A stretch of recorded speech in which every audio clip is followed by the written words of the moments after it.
Christine Delphi.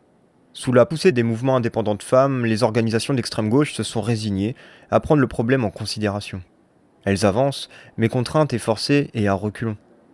On a l'impression qu'elles essaient de limiter les dégâts en raccrochant à toute force la lutte des femmes à la lutte anticapitaliste.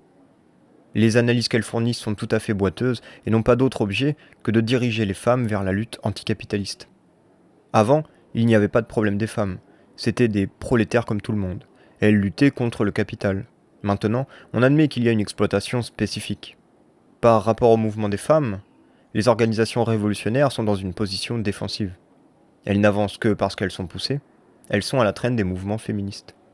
Aussi bien au point de vue des revendications qu'au point de vue des analyses. Elles sont sur des positions réformistes. Daniel Léger. Peux-tu préciser tes critiques en prenant position sur les analyses du travail domestique et de la soumission formelle du travail domestique au capital? Christine Delphi. L'analyse des rapports entre famille patriarcale et capitalisme est insuffisante, parce qu'elle repose sur une confusion entre un système économique concret et un mode de production. Un mode de production, c'est un modèle abstrait que je définirais comme un ensemble de rapports de production, plus précisément comme deux rapports de production complémentaires et antagoniques. Le rapport de production, c'est le rapport à sa subsistance. C'est, en langage de tous les jours, comment on gagne sa croûte. Le système concret, le système où l'on vit est hétérogène. C'est un raisonnement circulaire que de désigner comme capitaliste tout élément de ce système, sous prétexte qu'on privilégie, dans l'analyse de ce système, l'analyse de l'économie. Pour ce qui est des rapports entre la famille et le capitalisme, ça me paraît un peu facile de dire simplement « bon, ça existait avant le capitalisme, mais le capitalisme l'a réemployé ». Daniel Léger. J'avance que le capitalisme entretient délibérément ces formes d'organisation patriarcale du travail domestique, dans la stricte mesure où elles lui permettent d'assurer une mobilisation extraordinairement efficace de la force de travail des femmes, et de réaliser une plus-value absolue, au moment où il achète la force de travail sur le marché du travail, puisqu'elles produisent et reproduisent gratuitement cette force de travail. Christine Delphi. Il faudrait, pour le prouver, identifier les fonctions de la famille précapitaliste, prouver que ces fonctions n'existent plus, et, troisièmement, prouver que tout ce que fait la famille, le capitalisme s'en sert. Aucune de ces trois conditions n'est réalisée. La famille ne fonctionne pas seulement pour le capitalisme, elle continue à remplir des fonctions qui ne servent pas au capitalisme. Daniel Léger. Je pense au contraire que les fonctions de la famille précapitaliste sont à la fois conservées et dissoutes à l'intérieur du capitalisme, et dans les limites des besoins du capitalisme. Christine Delphi. Ton argumentation pose le mode de production capitaliste comme un mode de production dominant, les autres modes de production lui étant soumis. Moi, je voudrais qu'on ait des indicateurs réels de cette soumission. D'autre part, c'est une contradiction de parler d'un mode de production dominant, ou de la soumission des autres modes à ce mode, dans la mesure où l'on n'admet pas l'existence d'autres modes. Daniel Léger. Mais il n'a jamais été question de dire que la domination du capitalisme signifie la disparition de toute forme d'organisation précapitaliste de la production. Mais ces formes précapitalistes d'organisation de la production n'ont aucune autonomie par rapport au capitalisme. C'est ce qu'on peut entendre par processus de conservation-dissolution, et cela s'applique pleinement au cas du travail domestique. Christine Delphi. Dire que le mode de production capitaliste est dominant me paraît du domaine du postulat, du dogme. Le mode de production domestique, en tant que modèle, en tant qu'ensemble de rapports de production, existait antérieurement au mode de production capitaliste. Il est différent, mais il y a évidemment des liens concrets. Daniel Léger. S'il y a des liens concrets, il faut que tu puisses en rendre compte théoriquement, à un moment ou un autre. Christine Delphi. Pour ma part, j'analyse la situation des femmes comme étant une situation commune, une situation de classe. Je parle des femmes mariées, c'est-à-dire d'une classe sociale, et non d'une classe biologique. Il peut très bien y avoir des hommes biologiques dans cette classe. Les cadets, les vieux, les enfants sont dans la même classe. Les femmes, les vieux, les enfants constituent une classe parce qu'ils ont le même rapport de production, c'est-à-dire la même façon de gagner leur vie. Daniel Léger. Que veux-tu dire dans l'ennemi principal quand tu dis que le mouvement des femmes doit se préparer à la lutte révolutionnaire? Christine Delphi. Lutte révolutionnaire dans ce contexte, c'est d'abord le contraire de l'aménagement ou du réformisme. On a l'habitude d'entendre révolutionnaire dans le sens lutte des classes. Lutte révolutionnaire signifiait lutte en vue de détruire complètement et absolument le patriarcat. Ce qui ne veut pas dire qu'on sait comment s'y prendre, ni ce qu'il faut détruire pour le détruire. Le découvrir fait partie intégrante de la lutte. Daniel Léger. Est-ce que cette lutte révolutionnaire s'articule d'une manière ou d'une autre dans ta perspective, avec la lutte anticapitaliste.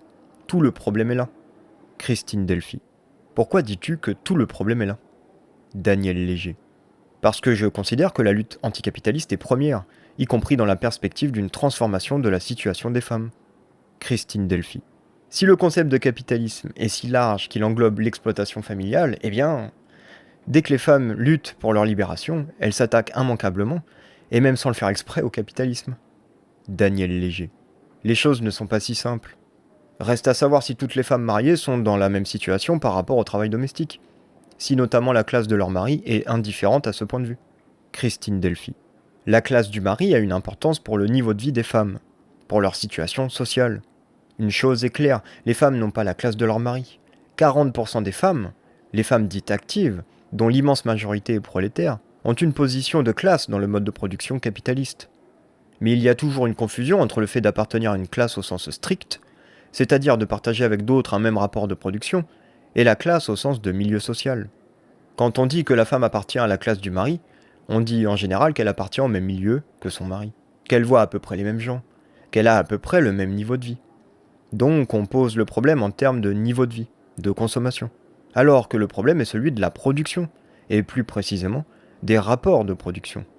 Je serai la dernière à nier qu'il y a des différences entre les femmes, des différences de culture, des différences de position propre dans le système capitaliste, et des différences de niveau de vie. Il y a des différences qui sont les mêmes que celles des hommes, des différences capitalistes, entre une femme qui est dactylo et une femme qui est professeur.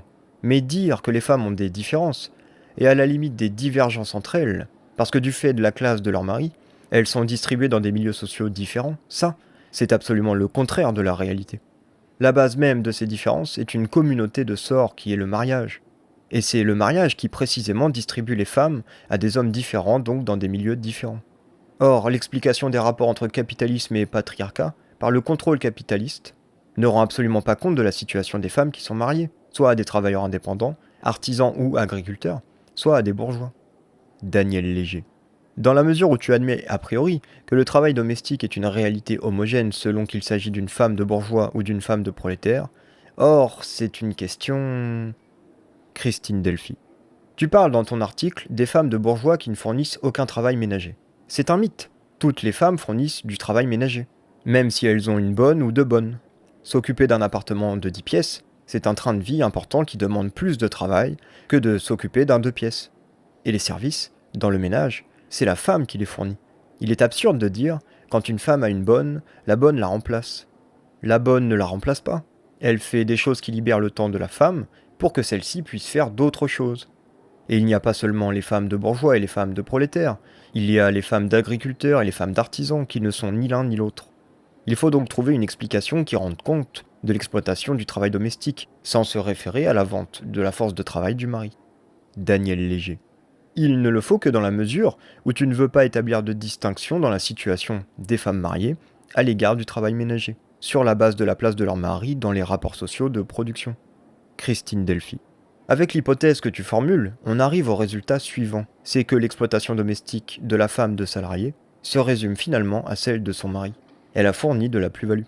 Mais la spécificité de son rapport de production est complètement occultée. On passe complètement à côté du fait essentiel. La femme n'a pas le même rapport de production, c'est-à-dire le même rapport à sa croûte que son mari. On ne rend pas compte de la spécificité du travail ménager et de l'exploitation domestique. Daniel Léger. Le point central de la discussion, son enjeu, c'est de savoir si les femmes ont intérêt, pour se libérer de leur situation d'exploitation, à se mobiliser contre le capital ou à mener une guerre de sexe. Christine Delphi. J'entends bien. Ce n'est pas parce que le capitalisme achète et exploite la force de travail du mari qu'il exploite du même coup la femme. C'est absolument faux. Elle est exploitée par son rapport de production, c'est évident, pas par celui de son mari. Daniel Léger. Tu dis concernant la femme de bourgeois et la femme d'ouvrier que c'est la soumission à leur mari, du fait du mariage, qui constitue leur sort commun et qui fonde leur solidarité. Aussi, tu montrais l'absurdité qu'il y a à déclarer improductif le travail domestique des femmes. Comment vas-tu faire pour démontrer que les prestations de représentation sociale dégagent de la valeur? Christine Delphi. Mais ça n'en dégage pas. Pas plus que le reste du travail ménager fourni par les femmes. Pourquoi établir une coupure? Ça ne dégage pas de valeur. Mais ce que je montrais, c'est que ça n'a pas d'importance. La question n'est pas de savoir si les activités de la femme sont productives ou non. La valeur est un rapport social. Elle naît de l'échange d'une part, mais il ne suffit pas que le produit soit échangeable dans l'abstrait. Il faut qu'il soit effectivement échangé. Ce que j'ai voulu montrer, c'est précisément que, dans cette non-valeur, la nature du travail n'intervient pas. Il n'est pas question de reconnaître une valeur à certains travaux ménagers seulement, balayer ou faire la cuisine, parce que, subjectivement, on trouve cela socialement utile. Ce n'est pas le critère. Il y a des tas de choses qu'on trouve socialement inutiles et qui ont de la valeur. Je n'ai pas cherché à revaloriser la nature des tâches des femmes, mais à démolir l'idée que la nature des tâches est un rapport quelconque avec les rapports de production. Ce qui m'intéresse, et qui devrait normalement intéresser tout matérialiste, c'est le rapport de production.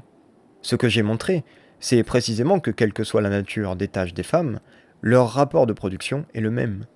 Le point essentiel, c'est que le travail des femmes n'a pas de valeur quel que soit son contenu. Si on ne crée pas de valeur, on n'est pas exploité. Ce n'est pas vrai. Ce qui est exploité, ce sont les gens, et ce qui est exploité, c'est leur travail. Le fait que le travail d'un ouvrier ait une valeur indique simplement qu'il le possède. Il ne possède que ça, donc il le vend à perte. Telle est la théorie marxiste. Mais il possède au moins ça. Le fait que le travail des femmes n'ait pas de valeur ne signifie pas qu'elles soient exclues de l'économie, mais simplement qu'elles ne peuvent pas vendre leur travail. Or, le fait qu'elles ne soient pas payées, est l'élément essentiel de leur rapport de production. Toutes les femmes mariées, quel que soit le type de travail qu'elles font, le type d'activité qu'elles ont, quelle que soit la classe de leur mari, ont le même rapport de production, le même rapport à la production de leur propre existence, qui est l'entretien. Et c'est ça qui les distingue des autres personnes et qui les rassemble entre elles. Les ouvriers qui travaillent dans les fabriques de tabac, les usines d'armement ou le nucléaire, qui font des choses inutiles ou nuisibles sont tout aussi exploités que ceux qui font de la semoule de blé dur. Marx s'est tué à le dire. Certains marxistes gardent l'idée d'un mérite, l'idée qu'on est rémunéré selon l'utilité qu'on a. On ne veut pas récompenser du nom d'exploiter des gens qui ne font rien d'utile pour la société. Daniel Léger.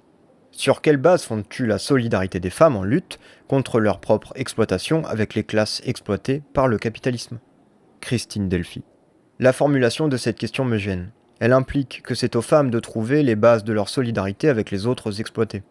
Elle les met dans la position, en fait, de faire tout le chemin. La solidarité, c'est par définition quelque chose de mutuel. Et cette mutualité exige que cette question soit rendue réciproque. Que cette prise de position se fasse tellement attendre semble indiquer que l'interlocuteur pourrait avoir des intérêts à la perpétuation du patriarcat. C'est à lui de voir si l'alliance avec les femmes contre le capitalisme vaut le coup de l'abandon des bénéfices patriarcaux. Sa décision nous en apprendra beaucoup. Son indécision nous en apprend déjà beaucoup.